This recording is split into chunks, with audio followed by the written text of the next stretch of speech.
Cookery சேனலை பார்த்து யார் வேணாலும் சமையல் பண்ணலாம். ஆனா சுவையான சமையல் பண்றது எப்படி? நான் இதயம் நல்லெண்ணெயில சமையல் பண்றேன். ஆஹா ஓஹோன்னு பாராட்டுறாங்க. நீங்களும் இதயம் நல்லெண்ணெயில சமையல் பண்ணுங்க, பாராட்ட வாங்குங்க. தினம் தோறும் வாங்குவே இதயம் இதயம். மக்கள் நீதி மையத்தினுடைய மாநில விவசாய அணி இணைச் செயலாளர் மரியாதைக்குரிய தம்பி ராஜசேகர் அவர்கள்,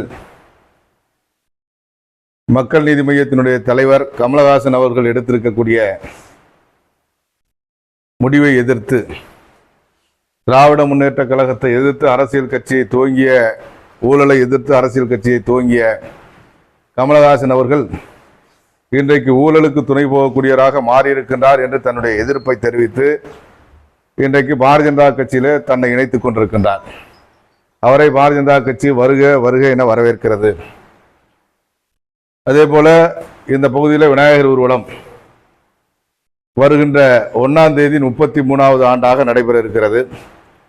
இந்த விநாயகர் ஊர்வலத்தில் தமிழக பாரதிய ஜனதா கட்சியினுடைய முன்னாள் தலைவர் மரியாதைக்குரிய அண்ணன் அண்ணாமலை அவர்கள் இந்த முறை சிறப்பு விருந்தினராக கலந்து கொள்ள இருக்கின்றார். பல்வேறு இந்து சமுதாயத்தினுடைய தலைவர்கள் கலந்து கொள்ள இருக்கின்றார்கள். மிகப்பெரிய விழாவாக ஒவ்வொரு ஆண்டையும் போல சிறப்பாக பல்லாயிரக்கணக்கான பேர் கலந்து கொள்ளக்கூடிய ஒரு விழாவாக இந்த விழா நடத்தப்பட இருக்கிறது. இந்த விழாவிலே இந்த பகுதியைச் சேர்ந்த, இந்த சுற்றுவட்டாரத்தைச் சேர்ந்த, அனைத்து பகுதியைச் சேர்ந்த பெரியோர்களும் தாய்மார்களும் இளைஞர்களும் அரசியல் வேறுபாடுகளை மறந்து, சமுதாய வேறுபாடுகளை மறந்து, இந்த தேசத்தின் நன்மையை கருத்திலே கொண்டு இந்த விநாயகர் ஊர்வலத்திலே கலந்து கொண்டு இந்துக்களுடைய ஒற்றுமையை காட்ட வேண்டும் என்று நாங்கள் அழைக்கின்றோம். மூன்றாவதாக நேற்றைக்கு பார்த்தோம் என்று சொன்னால், விடுதலை சிறுத்தைகள் கட்சியினுடைய பொறுப்பாளர் வன்னியரசு அவர்கள் இந்து மதத்தை அழிக்க வேண்டும் என்று பேசியிருக்கிறார். என்னென்னு சொன்னால், தற்பொழுது விடுதலை சிறுத்தைகளுடைய முக்கியமான நோக்கமே இந்து மதத்தை அழிப்பதாகத்தான் இருக்கின்றது. இந்து மதத்திலே இருந்து கொண்டு இந்து மதத்தை அழிக்க வேண்டும் என்று பேசுவதை விட, இந்து மதத்தை அழிக்க வேண்டும் என்ற சிந்தனை அவர்களுக்கு இருக்கும் என்று சொன்னால், அவர்கள் எந்த மதத்தை விரும்புகின்றார்களோ அந்த மதத்திற்கே சென்றுவிட்டு அதற்கப்புறம் இந்து மதத்தை விமர்சிப்பது சரியாக இருக்கும். ஒரு குடும்பத்தில் சகோதரர்கள் 4-5 பேர் இருக்கின்றார்கள் என்று சொன்னால் அவர்களுக்குள்ளே சின்ன சின்ன கருத்து வேறுபாடு வருவது வழக்கம். அந்த கருத்து வேறுபாடுகளுக்காக நான் என்னுடைய தகப்பனை மாற்றிக்கொள்கின்றேன் என்று சொல்வது மிக கேவலமான விஷயம். அதை போலத்தான் இந்த விடுதலை சிறுத்தைகளுடைய செயல்பாடுகள் இருந்து கொண்டிருக்கிறது. அப்படி வேறுபாடு இல்லை என்று சொல்லக்கூடியவர்கள் இன்றைக்கு கூட அரபு நாடுகளில் பார்த்தோம் என்று சொன்னால், அந்த காலத்திலே, இப்ப மனு தர்மத்தை பத்தி பேசுறாங்க, அந்த காலத்துல உலக நாடுகள்ல எல்லாம் என்னென்ன சட்டங்கள் இருந்துச்சோ அதே சட்டங்களை இன்றைக்கு நடைமுறைப்படுத்துறாங்க. அது தலையை வெட்டுறதா இருக்கட்டும், கல்லால் அடிச்சு கொள்றதா இருக்கட்டும், இன்னும் பல்வேறு சட்டங்கள், மிக கடுமையான சட்டங்கள் எல்லாம் இருக்குது, கொடுமையான சட்டங்கள் எல்லாம் இருக்குது. அதை விமர்சிக்கிறதுக்கு இவங்களுக்கு தைரியம் இருக்கான்னு சொன்னா கிடையாது. ஆனா இந்து மதத்தில் இருக்கக்கூடிய சின்ன சின்ன கருத்து வேறுபாடுகள் ஒரு பெரிய விஷயம்லாம் கிடையாது. அது சரி செய்யப்படும், நாளடைவில் தானா சரியாகிட்டே இருக்கு. கொஞ்சம் கொஞ்சமா அந்த கருத்து வேறுபாடுகள்லாம் மறந்து, சமுதாய வேறுபாடுகள்லாம் மறைஞ்சு, ஜாதி வேறுபாடுகள்லாம் மறைஞ்சு, இன்னைக்கு எல்லாரும் சமம் அப்படின்னு சொல்லக்கூடிய ஒரு சூழ்நிலையை நோக்கி போயிட்டு இருக்கோம். அதுக்காக நான் இந்து மதத்தை அழிக்கணும், ஒழிக்கணும் அப்படின்னு பேசுறது மிகப்பெரிய கண்டனத்துக்குரியது. அதே போல ராமாயணத்தை குறிப்பிடுகின்றார்கள். ராமாயணத்திலே ராமர் என்ன சொல்கின்றார் என்று சொன்னால், ராமன் லட்சுமணோடு குகனும் சேர்ந்து மூவரானவும் சொல்றார். அப்ப வேறுபாடுகளை மறந்து அனைத்து சமுதாயத்தையும் ஒருங்கிணைப்பதற்கு அதில் எடுத்து காட்டுகின்றார்கள். அதை பத்தி எல்லாம் பேசல. ராமாயணத்துல இப்படி சொல்றாரு, குகனையும் தன்னோட சேர்த்துக்கிறாரு, நானும் சகோதரனா பாக்குறேன்னு சொல்றாரு, அவருக்கு கீழே அன்னைக்கு பார்க்கப்பட்ட ஒரு சமுதாயத்தை சேர்ந்தவரை அப்படிங்கிறத பத்தி எல்லாம் பேசல.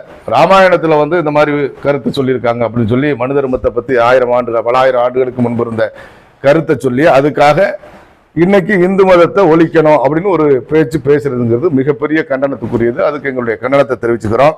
இன்றைக்கு பாரதிய ஜனதா கட்சியை நம்பி, பாரதிய ஜனதா கட்சி தான் இந்த தேசத்தினுடைய வளர்ச்சியை நிர்ணயிக்கும் என்பதை உணர்ந்து, ஊழலற்ற ஆட்சியை பாரதிய ஜனதா கட்சி தான் கொடுக்கும், கமலஹாசன்ல கொடுக்க முடியாது, திராவிட முன்னேற்ற கழகத்தால கொடுக்க முடியாது அப்படிங்கிறத உணர்ந்து இன்றைக்கு பாரதிய ஜனதா கட்சியில இணைத்துக் கொண்டிருக்கக்கூடிய ராஜசேகர் அவர்களை நாங்கள் வருக என, ஏபிஎஸ் நடத்துற கூட்டத்தில் மட்டும் கிடையாது, பல்வேறு கட்சிகளுடைய நிகழ்ச்சிகள்ல இந்த மாதிரியான நடவடிக்கைகள் இருக்கதா நம்ம பார்க்கிறோம்.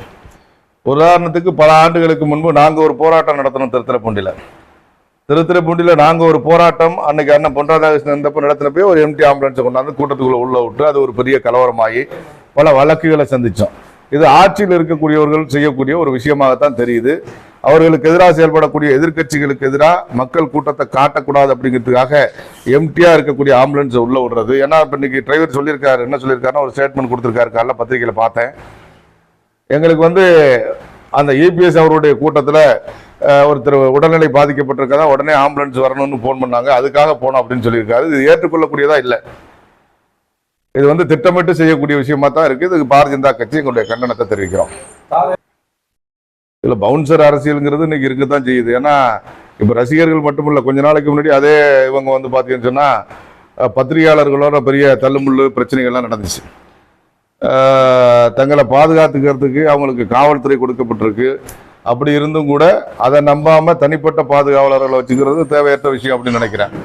அதே மாதிரி பேச்சுல ஒரு நாகரிகத்தை கடைபிடிக்கணும் அப்படிங்கிறது பாரதிய ஜனதா கட்சியினுடைய நிலைப்பாடு.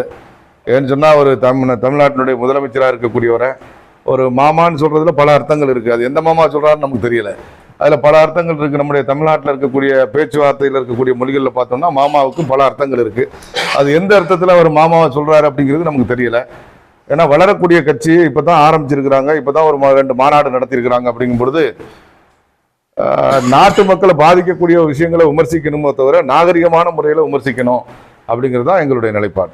துப்பாக்கி சுடுதல் போட்டியில் வந்து அந்த பதக்கம் வாங்குறதுக்கு நான் கையில் வாங்கிக்கிறேன், கழுத்தில் வாங்கிக்க மாட்டேன் அப்படின்னு சொல்லி டிஆர்பி ராஜா அவர்களுடைய புதல்வர் சொல்லியிருக்காரு. அதுக்கு நம்ம முன்னாள் தலைவர் வந்து ஒரு பேட்டி கொடுத்துருக்காரு. அவர் எப்படினாலும் நல்லா இருக்கணும், மேலும் பதக்கங்களை வாங்கணும், கையில் வாங்கிக்கிறதோ கழுத்தில் வாங்கிக்கிறதோ அது அவருடைய விருப்பம் அப்படின்னு சொல்லியிருக்கிறாரு. அவர் சொல்ல வேண்டியதை சொல்லியிருக்காரு. ஆனால் ஒரு நாகரிகம் அப்படிங்கிறது இன்னைக்கு தமிழ்நாட்டு அரசியலில் குறைஞ்சிக்கிட்டு இருக்கு அப்படிங்கிறத நம்ம பார்க்க முடியுது. ஏன்னா திராவிட முன்னேற்ற கழகத்தை சேர்ந்தவங்களை இந்த மாதிரி பயன்படுத்தி, ஒரு கன்னியாகுமரியை சேர்ந்த ஒரு பொண்ணை பயன்படுத்தி கவர்னர் அவமதிக்கிறது, இந்த மாதிரி தன்னுடைய மகனையே, ஒரு அமைச்சருடைய மகனையே, நாளைக்கு அவர் அமைச்சர், அவர் பல பதக்கங்களை பல இடங்களுக்கு கொடுக்க போக வேண்டிய சூழ்நிலை வரும். அன்னைக்கு பாரதிய ஜனதா கட்சியை சேர்ந்தவங்களோ அல்லது தேசிய ஜனநாயக கூட்டணியை சேர்ந்தவங்களோ உங்க கையால் நாங்கள் பதக்கம் வாங்க மாட்டோம் அப்படின்னு சொல்றது இது வர வர ஒரு அநாகரிக அரசியலுக்கு போயிட்டு இருக்கு தமிழ்நாடு அப்படிங்கிறத நம்ம பார்க்க முடியும்.